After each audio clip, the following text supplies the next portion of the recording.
This is a great example of just filming either with your phone or getting someone to film you a piece directly to the camera. So there's two speakers here. They've split it up into natural topics, and those topics became chapters. So let's have a look at the few things they did here. So this started off as around about a 40-minute video.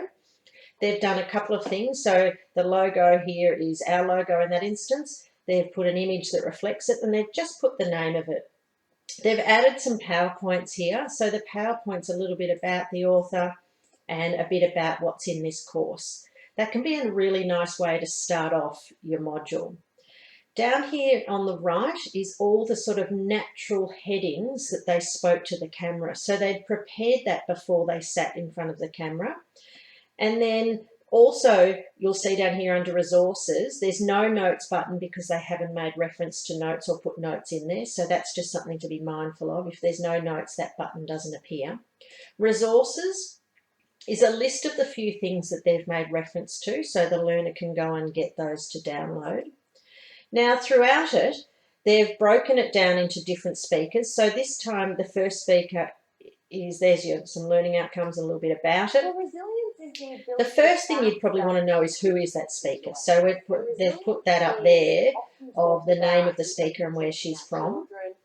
Another thing they've used here is the annotations. So they've added an annotation which will appear in the top right as a way to reinforce something she's just said.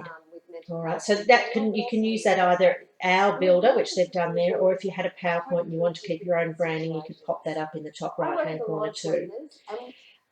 This one here, we're now moving into practical tips by the other speaker. So we go into here. So we haven't heard from her before. So again, the first thing they've done, or I would do too, and they've done is put who she is and where she's from. They've also added some questions into this one here. So there's a question that's stopping it. So by about now, the learner's done a lot of listening. It's probably time to get the learner involved. So we've got a question and we give some feedback if they got it right or wrong, which is really important. Another thing to think about when you're getting your learners to do a question is, do you want them to have another try? And if so, that's where you hit the retry. When you're creating a question, you might give them a number of attempts, which is really important. So here, and then down the bottom, they did, which I thought was a really nice feature, together they did a bit of a Q&A session together where they just discussed further what they had been talking as individuals. So that was a 40-minute video that's now been broken up into chapters. The chapters were naturally easily divided up because they'd planned that before, and then they did a Q&A session between each other sharing their knowledge.